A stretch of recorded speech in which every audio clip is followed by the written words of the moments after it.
Boker Tov, Hashem Hashem Naaseh Venatzliach en ce mardi 23 mai, Be'ezrat Hashem, Gimel du mois de Sivan. Aujourd'hui, nous avons un shiur sur la prière de Rabbeinu. C'est ce qui a été demandé, un cours de Rabbeinu sur la prière.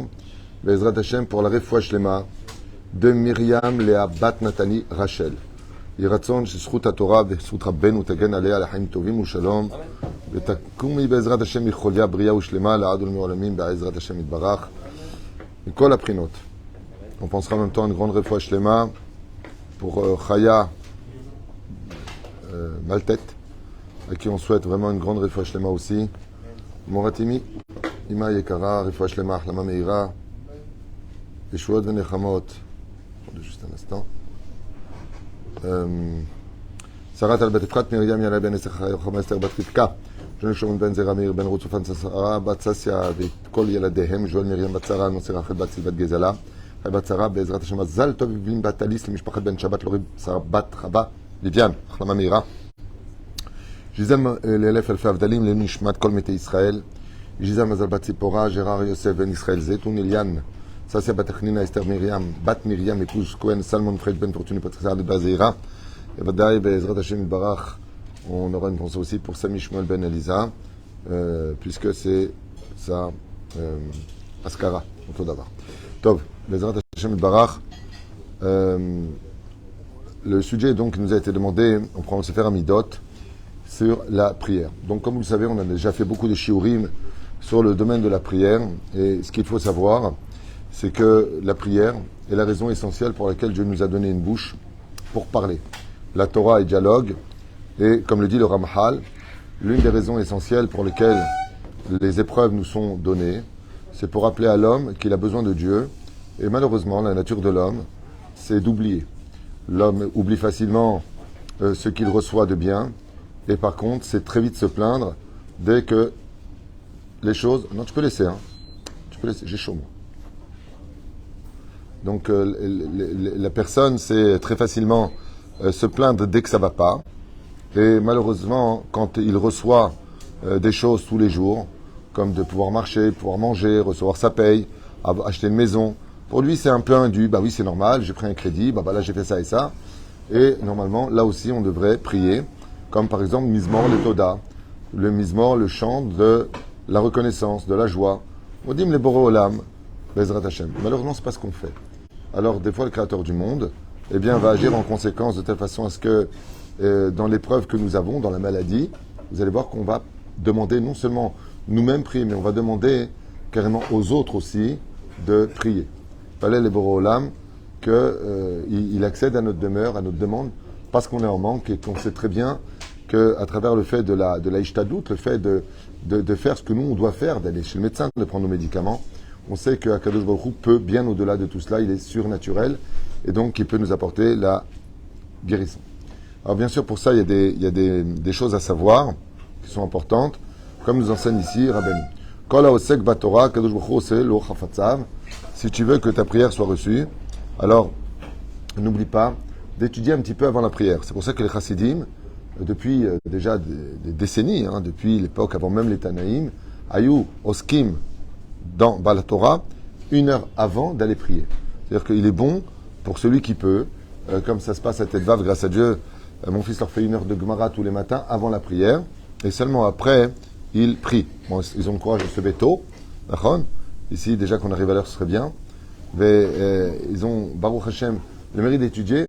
Celui qui fait ça, Rabbeinu il dit, Kol haosek batorah, ça veut dire que si un jour vous avez besoin vraiment d'être exaucé sur quelque chose, d'abord, étudiez la Torah et ensuite vous priez. C'est-à-dire, pourquoi ? Parce que la Torah donne du mérite. Il y a encore autre chose qui fait monter la prière, la tzedaka. Toujours mettez la tzedaka avant chaque prière. Même si c'est une prière hors de la Amida, c'est-à-dire shacharit, mitra ve'arvit, vous venez pour demander quelque chose à Dieu, mettez la tzedaka. La tzedaka fait monter la prière comme un ascenseur. C'est-à-dire, Yafa tzedaka la Adam ben Kodem, Gzardin, ben achar Gzardin, une chose que nous demande et nous conseille Rabbi Nachman dans la prière. Prie toujours quand tout va bien pour pas que l'épreuve te tape sur la tête. Et une fois que l'épreuve est là, prie aussi. C'est-à-dire, prie avant, t'es en bonne santé, prie que Dieu te garde cette santé. Tu perds ta santé, prie pour qu'il te rende ta santé. Proufa kadma lamaka. Ali vakesh adam al shum davar yoter midai. Ne demande jamais les choses à l'extrême. Ne demande jamais les choses qui soient toujours à l'extrême. Car tout ce qui est extrême peut être nuisible pour toi. Et il se passe des choses que nous, on ne sait pas.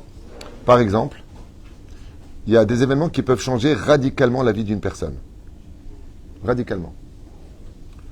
Et il faut faire attention à cela, parce que la Gemara nous met en garde. Il y a 3 choses sur lesquelles un homme il fait tout le temps des avérotes. Tous les jours, il est obligé de passer par ça. Tous les jours. Un homme, il fait des avérotes. Vélouen, chose que Bethsem ont fait, c'est celui qui pense que Tfila Beyoun, c'est-à-dire que Dieu reçoit ses prières, alors que c'est Dieu qui, dans sa miséricorde, accepte d'écouter tes prières. C'est-à-dire, t'inquiète pas, je prie pour toi, ça va aller. Pour qui tu te prends? Zassour, dit la Gemara. Youn Betfila, ça veut dire, il pense que Dieu, il est à son service pour écouter ses prières. Comprends que quand tu pries et que Dieu t'exauce, c'est parce que Dieu a beaucoup de miséricorde qu'il accepte de t'écouter. Comme on l'a dit hier soir, d'ailleurs, dans le Shiur, pour le Lashon Hara. On a expliqué hier, pendant 1h40, des points très importants que je conseille tout le monde à voir et à partager pour mieux vivre un meilleur lendemain. Et une des choses, avec la Lashon Hara, bien sûr, avec la Lashon Hara, ou la Lashon Hara Bichlal, sont des choses qui sont assez flagrantes. Mais la reine, quand tu viens pour prier, parce que j'ai oublié, j'ai perdu le fil, peu importe, quand tu viens pour prier, Al Tebakesh Davar Yoter Midai. Et on ne vient pas commencer à demander au-delà de l'extrême, parce que tu ne sais pas si ce que tu vas demander est bon pour toi. Alors je vous disais que oui, c'est ça. Qu'il y a une chose qui peut changer radicalement la vie d'un homme, c'est que si un ange passe près de vous pour une mission, et que vous demandez quelque chose, et que cet ange dit Amen, vous la recevrez, automatiquement. Amen.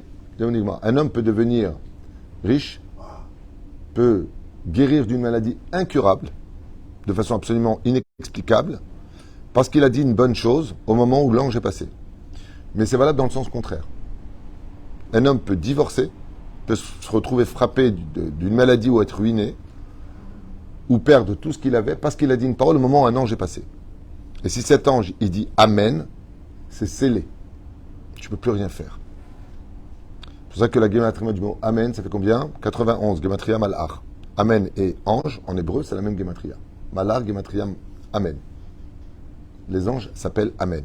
Ken? Il y a quelqu'un qui demande, est-ce que vous avez un mot qui fait monter la prière? Oui, celui qui vient du cœur. Les prières qui viennent du cœur, c'est pour ça qu'il est impératif de comprendre ce que l'on dit. Celui qui fait sa amida en hébreu, je te dis franchement, et qui ne comprend pas l'hébreu, il est évident qu'il, pour lui, fait une récitation. Il fait ce qu'il a à faire, mais il n'a pas prié. C'est pour ça que le soir, au lieu de regarder des films, regarde la traduction. Aujourd'hui, grâce à Dieu, il y a des sidurim où il y a une traduction mot à mot, vraiment. Mais si vraiment, vraiment tu veux ressentir ta prière, il faut plusieurs choses. On va le lire plus tard. Rabbeinu, il dit, si tu ne sens pas ta prière, chante-la. Chante ta prière. Le chant, automatiquement, réveille l'âme. Quand tu fais ta amida, quand tu dis des mots, si tu ne comprends pas l'hébreu, ben, automatiquement, ton cerveau, il t'emmène dans d'autres pensées. Donc, tu n'es pas dans ta amida. Mais tu as fait ton devoir. Tu as dit Hachem c'est taille et tu as fini au Shalom du Mont Vav. Chazak au Baruch. Allez, il aura son cadeau. On va prier, c'est quand on arrive à la dimension du dialogue entre deux personnes. Par exemple, quelqu'un veut me demander un peu de temps pour me parler tout à l'heure. C'est ce qu'il m'a demandé. Ok? Ben, il ne va pas me parler, sa tête va être ailleurs. Il va me parler, il va observer mes réactions. Si je l'écoute bien, si j'ai bien compris ce qu'il va me dire, il y met son cœur, il y met sa tête. Quand tu pries, il faut que tu y mettes ton cœur et ta tête. Il faut que tu sois conscient que tu n'es pas devant un mur, que Dieu t'écoute, que Dieu est là et que Bémet, tu lui parles et qu'il est réceptif. Si tu n'arrives pas à cela, tu ne peux pas vivre ta prière. C'est impossible, tu ne peux pas la vivre. Sinon, c'est il était une fois une marchande de foi qui vendait deux fois, elle se dit ma foi, c'est la bonne foi. Récitation, on t'apprend par cœur des choses. C'est chachouv, mais de comprendre. C'est pour ça que, pour cela, je vous donne une troisième chose. Respectez les virgules dans la lecture. Vous allez voir dans tous vos sidurim, là, yafsik me'at, arrête-toi un peu. Là, ceci, là, cela. Vous verrez la Torah, elle se chante.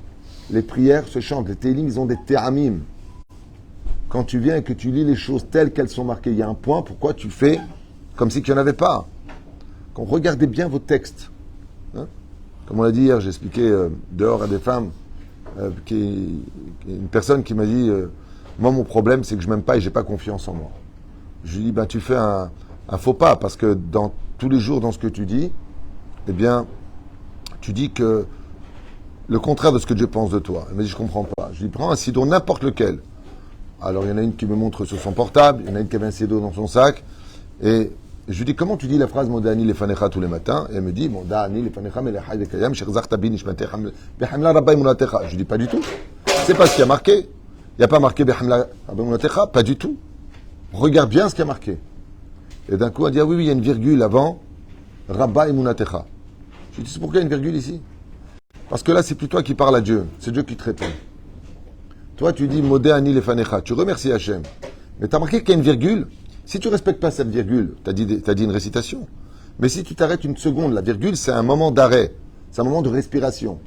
Ok? Eh bien, ça devient Rabba Emunatecha. Mais qui met en toi une telle confiance? C'est Dieu qui te répond. Moi, j'ai mis toute ma confiance en toi, c'est pour ça que je t'ai créé. Alors toi, si tu dis que tu n'as pas confiance en toi, ça veut dire que tu dis que Dieu il a fait n'importe quoi en te créant. Tu es obligé d'avoir confiance en toi. Ça lui a donné une révélation. Mais ça, comment tu peux le savoir? Parce que tu sais lire ce qui a marqué. Malheureusement, nous, qu'est-ce qu'on fait? On apprend à lire, on ne fait pas attention au point, virgule, quand on doit monter, quand on doit descendre. C'est non nachon. Rabbi Moshe Deri, Zecher Tzadik Kadosh Ibracha, Rabbi Omoré, un jour, il m'a dit, je n'ai pas besoin de préparer la Torah, parce que si tu comprends parfaitement la Torah, tu sais ici, si c'est un Sheni Gerishin, Ravia, Ketiv.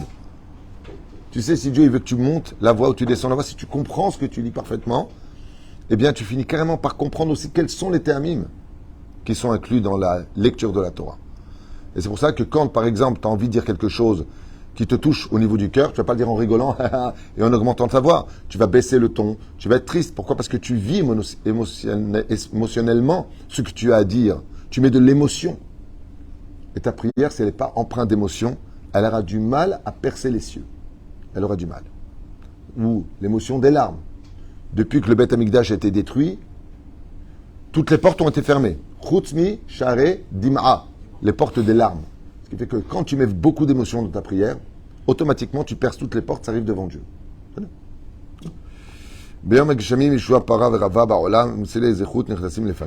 Quand il pleut, c'est un jour particulier où les prières peuvent être plus facilement reçues. Celui qui prie pas, une synagogue qui prie seul, sa prière ne monte pas, sauf s'il y a mis tout son cœur dans la prière. Ou tfilat tzibur nishmat.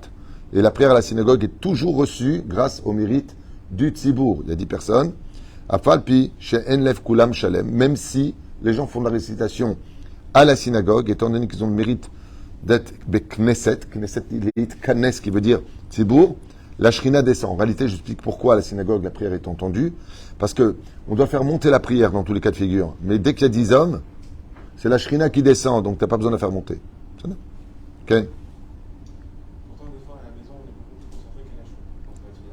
Oui, oui. Alors quand tu seras Baba Salé, tu pourras dire ça. Hein?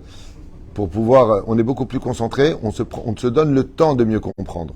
Mais on t'a pas demandé de courir avec le Chazan. Va à ton rythme. Ah bah ça c'est du Yetzer Hara, sache-le. Le Yetzer Hara va te donner, écoute bien, hein. Regarde comme il est fort ce Yetzer Hara, ce petit malin. Quand tu pries Yachid à la maison, ce qui est considéré comme étant Shachen Ra, mauvais voisin. Ok? Qu'est-ce qu'il fait le Yetzer Hara? Tu vois, tu pries mieux et s'il reste là. Bah, si tu pries chez toi et qu'il ne se passe rien, bah, tu vas pas prier chez toi. Le Yetzer Hara est très content quand tu pries chez toi tout seul. Qu'est-ce qu'il fait? Voilà, regarde, tu es bien, voilà. Tu donnes même les larmes comme ça. Ah, je vais techa. Celle-là. Tu kiffes, allez, prends ton temps et tout.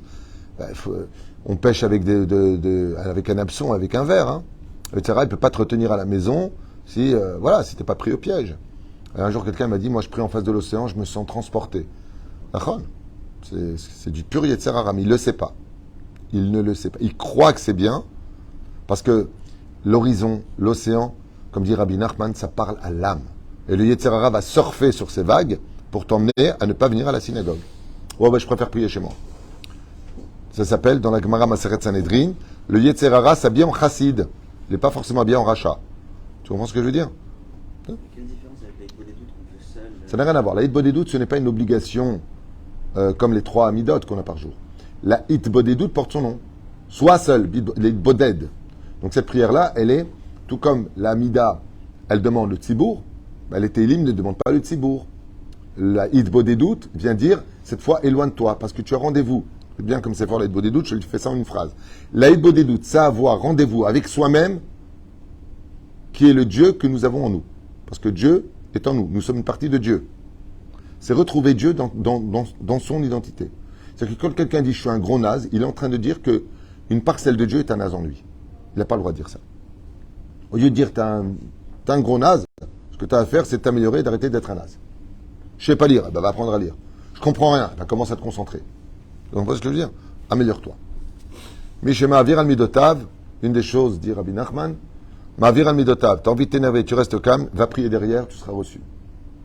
Ma'avirim al-Midotav, celui qui est capable de surmonter sa propre nature, de nervosité, d'anxiété, de tristesse, et il surmonte cela. Il va à l'opposé de ce qu'il est, sa prière est reçue. D'ailleurs, sachez que c'est ce qui a fait de nos patriarches les patriarches. C'est ça? Quand Abraham faisait du bien autour de lui, est-ce qu'il avait du mérite? C'est sa nature. Donc oui, il avait du mérite, il aura une récompense. Mais où est-ce qu'on voit que l'épreuve d'Abraham est arrivée au summum? C'est le jour de la Akedah. Lui qui fait du chesed, lui qui est là pour la vie, on lui dit va tuer qui? Ton propre fils. Mais c'est anti-nature ça pour lui. C'est là qu'il devient Abraham. C'est là qu'il gagne son combat. Yitzhak est un homme de justice, de droiture, de vérité, qui ne tolère pas la faute. Oui ou non? C'est Goura. Est-ce qu'en étant ce qu'il est, il a du mérite? Il est lui-même. Dieu lui dit, aime le rachat qui est chez toi. Là, il devient surnaturel. Là, il va à l'opposé. Donc sa prière est reçue. La tête, c'est Yitzhak, la soir Bassadé. C'est-à-dire que c'est quand tu vas à l'opposé de ce que tu es, que tu commences à être. Mais si tu la joues... ah non, moi, si on m'énerve pas, je m'énerve pas. Ah oui, c'est évident. Si on t'énerve pas, tu t'énerves pas. Donc, il faut aller dans ton sens.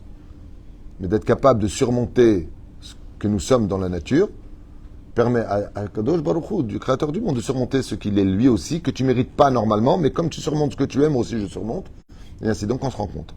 Tu t'es levé au-dessus de ta muraille, je me lève au-dessus de la mienne. Et je peux Gisha. Tov.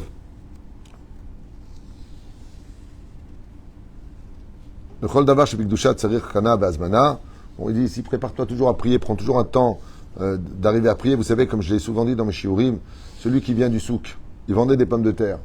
Il est en retard, il arrive directement dans sa mida, c'est-à-dire il a tout préparé. Dès qu'il ouvre la synagogue, il ouvre la porte de la synagogue, il rentre dans sa mida. Ouais, il va avoir devant lui des pommes de terre, sa balance et des clients. Pourquoi? Parce qu'il n'est pas passé d'un état à un autre état.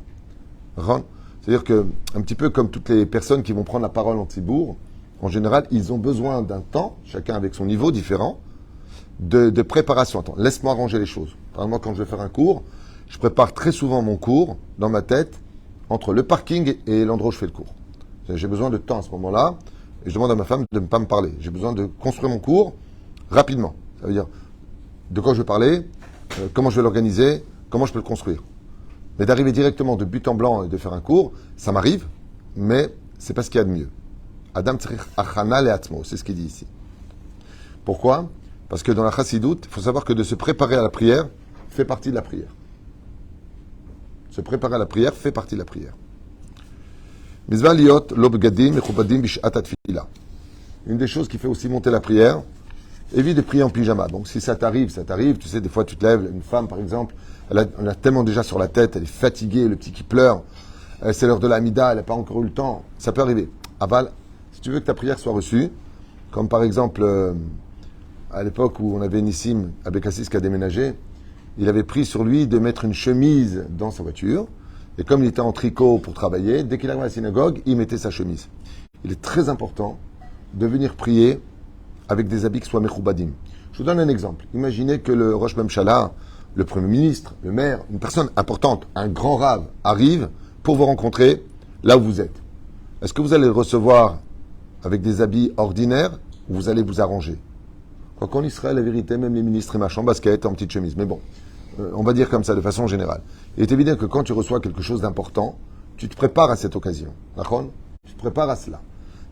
Quand tu viens rencontrer le roi des rois, peux pas venir avec Jamla. Si c'est de façon occasionnelle, même chou. Vous savez, j'aimerais vous dire quelque chose qui est tellement vrai dans le ciel. En réalité, toutes les réceptions du ciel correspondront à ton investigation. Je sais pas si vous avez compris ça. Toi, tu es en pyjama, ouvert, machin, Hachem, Dieu te fait, ok, y a pas de problème, qu'est-ce que tu racontes? Et tu donnes de l'importance. Pourquoi tu t'habilles? Pourquoi tu fais une tilade comme ça, Makara? Tu nettoies bien la place, tu places bien les choses. Tu viens à la synagogue, tu te mets face à un endroit. Mais mec, tu donnes de l'importance à ta prière, tu prépares aussi Dieu à t'écouter de façon importante. Donne l'exemple à Dieu. Où est-ce qu'on apprend ça? Oui? Je suis très, très, très fier de toi. Hachem tzilecha aliyad mincha. Dieu te dit, c'est moi ton ombre. Donc c'est toi qui me donne l'exemple.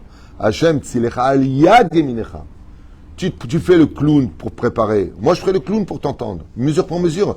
Dieu te dit, je suis le miroir de ton propre reflet. Donc, si vraiment tu donnes de l'importance à ta prière, imaginez une personne qui est dans une super affaire. Maintenant, il faut qu'il ferme une affaire. Il regarde sa montre, c'est mincha. Il dit, je suis désolé. J'ai mincha, je peux pas rater. Ils vont commencer la prière. Et il court. Le Créateur du monde, il dit à tout le monde, je suis désolé. Il y a Jérémie, j'ai un rendez-vous avec lui, et il court. Mais bon, tu laisses passer, tu dis, bon, j'arriverai pour la Chazara. Je dis, bah, moi aussi, quand j'aurai le temps, je t'écouterai aussi. Il y a des gens, ils arrivent après, juste avant le Sefer Torah. Non. Il y a des gens, ils arrivent des fois même avant le Shabbat, juste pour voir les copains. Alors Dieu, quand il vient et qu'il va demander quelque chose, il dit, ah, salut toi aussi, ça va toi? Ce que toi tu donnes, Dieu te donne. Hachem tzilecha, je ne suis que l'ombre de tes actions. Donc celui qui donne vraiment de l'importance. Vraiment. C'est pour ça que la prière des femmes, après avoir entendu tout ce qu'on a entendu, on comprend pourquoi elles n'ont pas besoin de minyan. Une femme, quand elle prie, c'est jamais de la récitation en général. Une femme, elle est regesh, elle est sentiment, elle est sensible, elle est anxieuse, donc elle a de l'inquiétude. Quand elle parle à Dieu, elle n'a pas besoin de minyan, parce on a dit tout à l'heure, celui qui parle de tout son cœur, les femmes en général sont entières. Quand elles parlent à Dieu, elles sont entières. Alors nous, on n'a pas de problème de regarder leur portable, regarder notre montre, en plein amida, hein, qui c'est qui rentre, qui c'est qui sort. En général, la femme, elle n'est pas comme ça. La nature des femmes, c'est quand c'est l'amida, ça va les énerver que, hey, je suis en plein rendez-vous, tu me déranges. Elles n'aiment pas, elles sont consciencieuses des femmes. C'est pour ça qu'elles ont une particularité, c'est que la prière de la femme, c'est elle qui nous apprend comment prier. Par exemple, de qui on apprend les lois de la prière? De Chana. De qui on apprend la force de la prière? De Léa. Non. Les lois, on les apprend de Chana. La force de la prière, on l'apprend de Léa. Léa qui a pleuré, qui a eu tout ce qu'elle voulait avant sa sœur. Mais c'est fou, dès qu'on parle de prière, on apprend ça des femmes.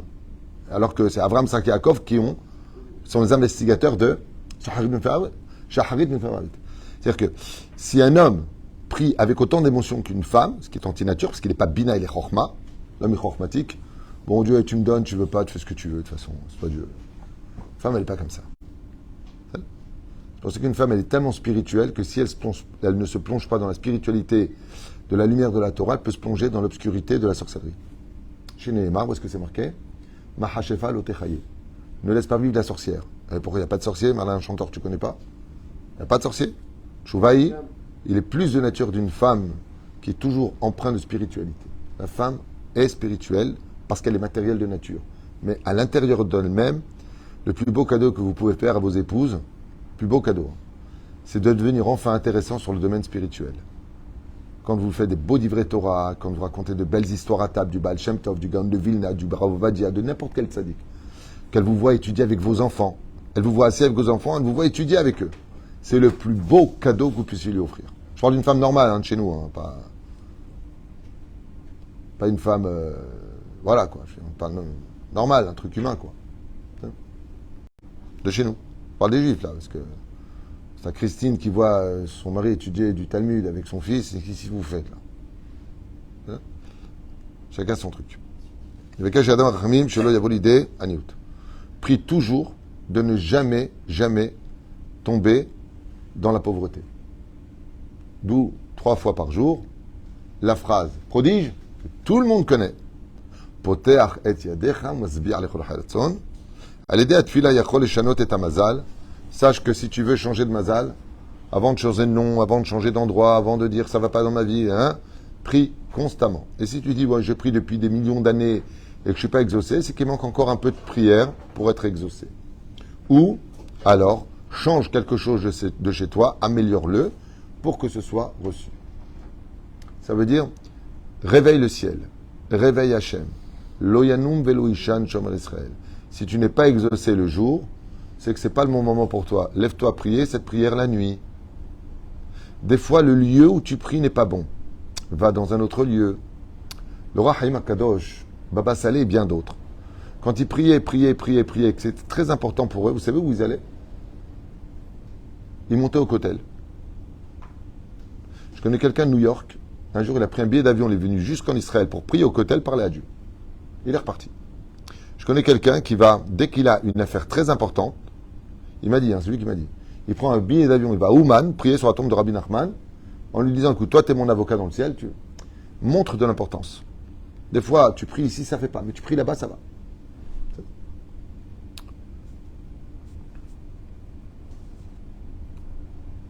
Une des choses qui fait entendre le plus rapidement ta prière, bitachon b'Hashem, pas Emouna. Le bitachon b'Hashem. Bitachon, ça veut dire que je suis 100% confiant en Dieu. 100%, pas 99%. Boter b'Hashem, chesed yisovevenehu. Celui qui a vraiment confiance en Dieu, vraiment. De demander de l'aide aux autres, c'est juste une ishtadlout. Lui, ce qu'il veut, c'est Dieu. Dieu, il peut tout faire. Akadosh Baruch Hu peut tout faire. Tout. J'ai une connaissance, pas un copain, une connaissance. Je parle de ça il y a peut-être 30 ans. Il me dit qu'il a des très gros problèmes d'argent. Il est obligé de trouver une solution.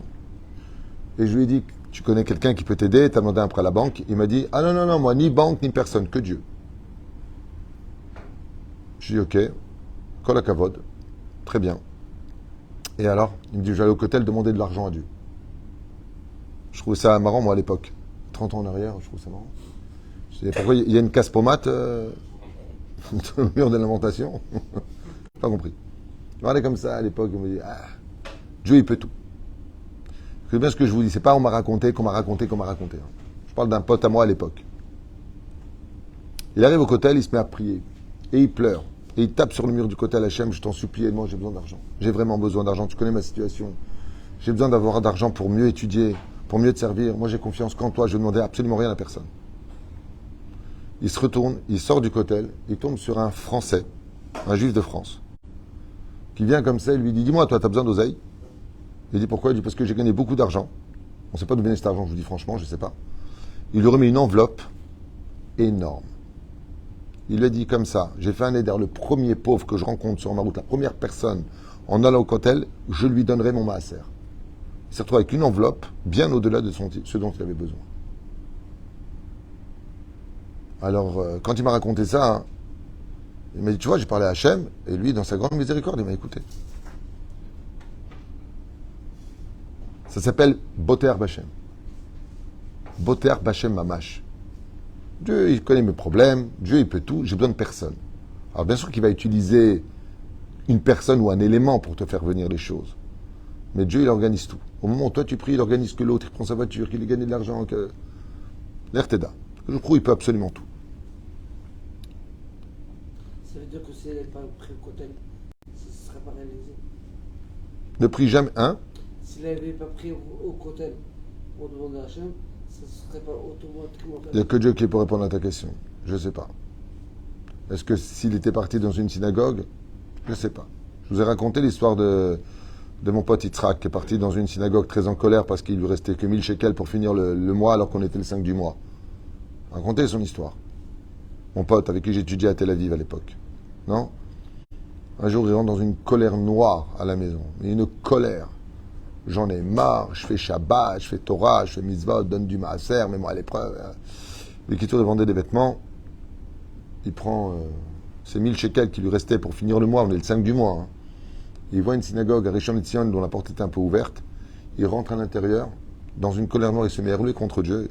Il en a marre, c'est quoi ce pays? Tu dis donne du Maaser, moi je prélève le Maaser tous les mois. Et je galère. Il s'énerve. Il prend ses 1000 shekels et il les jette contre le rideau de la parochette, comme ça. Il les jette contre le rideau. Il dit à Dieu, voilà, Dieu Maaser, moi je t'avance, maintenant j'ai plus rien dans les poches. Tu me dois 9000 shekels. J'ai raconté cette histoire à maintes reprises. Il a un ancien client qui a 20 ans qui vient à Nazareth. Il lui demande s'il n'a pas des vêtements blancs. Lui s'était trompé, il a pris du blanc off-white au lieu de prendre du marron, c'était la mode. Et comme c'était la fête musulmane de s'habiller en blanc, là, je ne me rappelle plus comment ça s'appelle. Oui, à l'Aïd. Il demande s'il a toutes les tailles et tout ça, il a besoin. Attends, tout son camion à lui, il a raté la saison parce que c'était la couleur c'était le marron. Il regarde comme ça, il a que ça derrière. Il va le voir et il vend non seulement parfaitement tous ses vêtements, il prend une très très grosse somme d'argent. Et sa femme lui dit, au fait, il m'a donné une enveloppe dans une enveloppe agrafée comme ça. Et quand il ouvre l'enveloppe, il y avait 9000 shekels. Alors il lui a demandé, c'était quoi? Il lui a dit, tu me livres plus parce qu'il y a 20 ans, 22 ans en arrière, comme il y a eu l'antifada à l'époque, il y a eu tout ce qu'il y a eu, je te devais une facture de 9000 shekels. Et tu m'as dit, toi c'est fini, je te vendrai jamais plus rien. Donc comme je comprends les affaires ensemble, je te paye ta facture. Il a pris ce jour-là, non seulement il a vendu tout son camion, tout ce qu'il y avait dedans, mais il a pris une somme de 9000 shekels qui date d'une dette d'il y a 22 ans en arrière, comme un clin d'œil du ciel. Je te dois 9000, prends les 9000. Alors, est-ce que c'est bien de s'énerver? Non. Mais qu'est-ce qui a provoqué chez lui? Dieu lui dit, oh, tu joues pas avec moi, mais tu m'as parlé avec ton cœur. Un jour, j'ai dit à quelqu'un qui m'a dit, moi je suis pas religieux parce que je suis fâché avec Dieu. Je dis, c'est une grande preuve que tu crois en lui, ça. Parce qu'on ne peut pas être fâché avec celui avec qui on ne croit pas. On a le droit de dire à Hachem, sans juger, Assour les haremidotav chez Hachem. On n'a pas le droit de juger Dieu. On n'a pas le droit de se dire ce qu'il fait bien ou pas bien, t'es pas lui. Mais on a le droit de dire à Dieu, écoute Hachem, je suis fatigué, je t'en supplie, aide-moi, peut-être. On a le droit, badaï. Kodem tfilat titen tzedaka, donne de la tzedaka. Adam ekabel shefa vekoach eloki kifi oto amakom shemit palel bo. Oh, ce que je vous ai dit, le dit noir sur blanc. Tu recevras de l'aide du ciel par rapport à l'endroit où tu te places pour prier. Quelle est la meilleure place pour prier à la synagogue? La même place. Rabbi Eliezer, dans la Gemara Masret Brachot, il dit, prie Be'anava. Mazé Anava, pas une fois tu pries là, une fois tu pries là, une fois. Habitue-toi à ta chaise. Maintenant, si tu as quelqu'un qui t'a pris ta chaise, qu'est-ce qu'on appelle au même endroit? Même pareil pour une femme à la maison. Pas une fois ici, une fois là-bas. Prends ta place de prière. Choisis ta place. C'est une forme d'humilité. Les gens glorieux pensent que tout leur appartient. Quelqu'un de M, il connaît sa place. Donc, il va à sa place. C'est-à-dire, la reine, si tu es dans les Arbamot sur 1 mètre, sur 2 mètres sur 2 mètres, ça s'appelle la même place. C'est que même si quelqu'un est tapé ta place, tu te mets à 1 mètre de lui, tu es toujours dans la même place. C'est ça que ça veut dire. Okay? Je demande pas l'im ou et ratson. Quand tu vois le tzibour qui prie, c'est un moment où les cieux s'ouvrent. Celui qui a une synagogue proche de lui, qui ne va pas prier, qui reste chez lui à prier, il provoque que ses enfants partent en galoute, spirituellement ou physiquement. Oh. On va avancer. Qu'est-ce qu'on appelle un fauteur? Celui qui entend le problème de l'autre et qui ne prie pas pour lui. Tu viens d'entendre qu'il a des problèmes de santé, problème d'argent, problème de shlom bayit. Si c'est venu à tes oreilles, c'est parce que Dieu, il a fait en sorte que ta prière pourra l'aider. Prie pour lui, que Dieu t'aide. Que Dieu te fasse un bon shlom bayit. Prie pour lui. Tout ce qui arrive à tes oreilles, c'est parce que Dieu veut que tu pries. Il a la possibilité de prier. Que Dieu lui donne de la pitié. Ça s'appelle de la Ardout Ahavat Rinam. L'amour gratuit. Et non, Mevakesh, Nikra Chote. Tu rendras des comptes pour ça. Alors quoi? Personne ne te rend compte, tu n'as pas d'empathie pour lui. Tu ne peux pas dire une belle parole. Allez, 2 mots. T'entends qu'il est mal. Au moins 2 mots. Lesquels? Refouach Lema. Ça va, c'est pas dur. La parole est constructive. La parole est créatrice. La parole monte devant le ciel. Mishenizar le mardi pour Kadosh bebet atinofet. Iskel arichut yamim. Celui qui a une bouche. C'est comme un jour, ma fille. Attends 2 secondes. Mishenizar. Ah oui, celui qui ne dit pas de parole Kodesh là où ça sent mauvais. Bezrat Hashem, sa prière sera reçue. Gdolat tefila mimasim tovim yoter min korbanot. Plus grand est la prière que de bonnes actions et que de faire des sacrifices. Ken. Un jour, ma fille, elle commence à faire tes hymnes comme ça. Je fais, pourquoi tu fais tes hymnes, on est en train de parler? Parce que tu n'entends pas, il y a une ambulance. Je sais pas qu'il y a une ambulance que j'entends. Ezeyofi. Vous avez vu sa fille? Dès qu'elle entend une ambulance, elle fait les télim. Fait méod. Atipel est là, babaït, chez Eshbo, chalonot. Chez Enbo, slicha. Et là, ne prie jamais dans une maison où il n'y a pas de fenêtre. Ne prie jamais dans une maison qui a été construite par quelqu'un qui était tout le temps en colère contre les autres. Une mauvaise maison.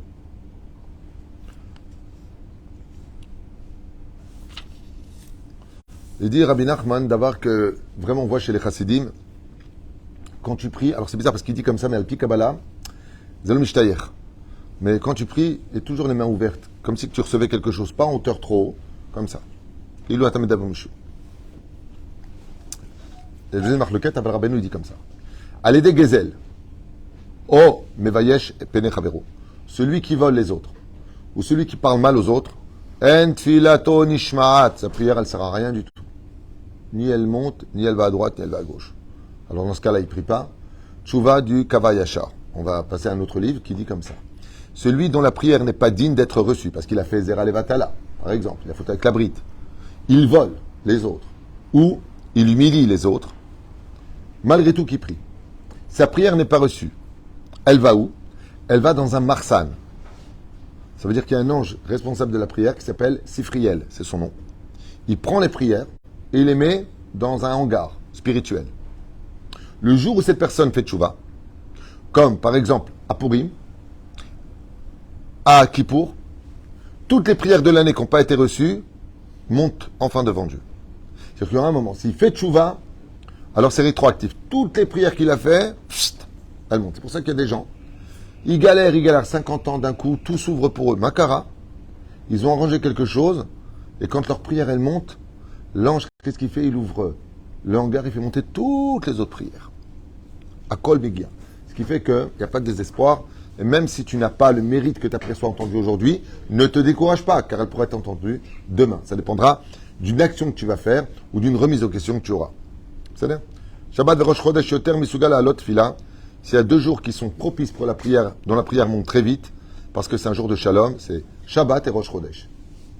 C'est 2 jours où Be'ezrat Hashem, atfila nishmaat. K'shadam ne'etzar ze siman she'en tfilato mitkabelet. Quand quelqu'un est interrompu, donc il y a plusieurs simanim. Agmara nous dit par exemple, si quelqu'un pendant sa mida, il rote, il a un rot, zébé seder. Mais s'il flatule, donc flatule en français c'est pété, hein, la personne qui a des gaz, et prout pendant sa mida, chose qui est strictement interdite, c'est un signe que sa prière n'est pas reçue. Donc on ne parle pas d'une personne qui a des coliques diphrétiques et qui a des problèmes de santé. Hein. Dans ce cas-là, voit un médecin, il prendra ce qu'il faut. Abal Bofen Ikroni, tousser par exemple, Zébé Seder pendant sa mida. Flatuler, c'est Siman Notov. Si on t'arrête en plein ta mida, donc une fois que tu es en train de prier, tu as un relou qui vient et qui te met, donne-moi la tzedaka comme ça, il ne voit pas que tu es en plein mida. C'est un signe, tu sais que tu as un problème avec ça. Et encore un des signes, c'est quand tu viens, tu te plies, tu vas tomber. Des fois, tu n'es pas concentré, tu vas tomber. Siman, concentre-toi plus dans ta prière. C'est-à-dire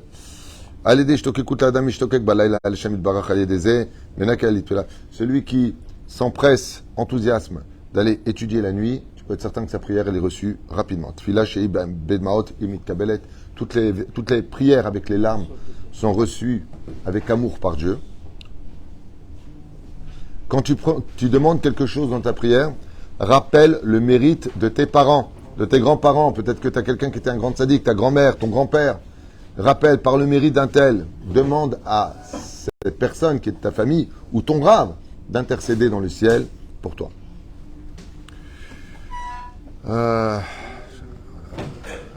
Encore 2, il y a tellement de choses chez Rabbeinu que c'est dur de choisir. Si on a du mal à pleurer dans la prière, est-ce qu'on peut mettre une musique qui nous Non. juive pour nous... Non, la seule musique que tu peux mettre pendant ta prière, c'est ton nigoun à toi. Prie avec ton nigoun. Ça veut dire, toi, tu mets de la musique qui vient de ton cœur, qui est la plus belle d'ailleurs. Celui qui voit le peuple d'Israël qui est en difficulté, qui ne prie pas, est appelé fauteur. Il est très conseillé pour chaque juif, dit Rabbi Nachman, de prier pour avoir une descendance sur le chemin de la Torah, des mitzvot, comme on a pu le constater avec toutes les histoires qu'on a racontées sur le Baal Shem Tov, sur tellement de tzadikim. Rabbi Shimon Bar Yochai, vous vous rappelez l'histoire de comment il est né, Rabbi Shimon Bar Yochai, qu'il arrivait, qu'il était dans un grand jardin, et que l'ange qui mettait des gouttes faisait grandir chaque arbre, c'est-à-dire toutes les femmes stériles donnaient des fruits, et quand il arrivait à l'arbre de Rabbi de Yochai et de Sarah, donc les parents de Rabbi Shimon Bar Yochai, il a sorti une gourde spéciale et la belle a versé, on ne comprenait pas pourquoi l'arbre grandissait plus haut que les autres. Et en réalité, ce qui versait, c'était les larmes des parents qui ont pleuré pour avoir un enfant qui soit tzaddik. Il n'y a pas plus grand que ça, Bezrat Hashem Itbarach. surtout pour l'éducation des temps modernes, prier 2 fois plus que d'habitude, puisque aujourd'hui le Yetzer Hara est 2 fois plus grand que toutes les époques qu'on a connues avant, dans l'assimilation et la pollution de l'esprit. Avec tout ce qu'on voit autour de nous, c'est très très très dur d'être un homme de Torah, Yireh Shamayim, très dur aujourd'hui. Et le pire, c'est que s'il y arrive, il y a marqué Im Asu. Aujourd'hui, on voit une haine contre le monde Haredi qui est digne du début de la Shoah. Pour ceux qui ont étudié un peu l'histoire, les slogans d'avant la Shoah, moi je ne dis pas que c'est des nazis, Chas v'Shalom, mais avant la Shoah, les slogans qui étaient dits, c'est ce qu'on entend aujourd'hui dans notre pays en Israël sur le monde Haredi. Des parasites, des ceci, des cela, comme a dit la journaliste, la mannequin, je ne sais pas quoi, comment elle s'appelle. Ce sont des gens qui sucent le sang, mais des mots, mais Hachem, une asata, une haine contre nous. Mais c'est normal. Hein. Rabbi Nachman, il dit ce sont des gens qui sont tellement prisonniers dans la bêtise humaine dans laquelle ils vivent qu'ils ne peuvent être que jaloux de ceux qui sont en liberté. J'ai nommé ceux qui sont dans la Torah. Baruch Adonai Leolam. Amen. Amen.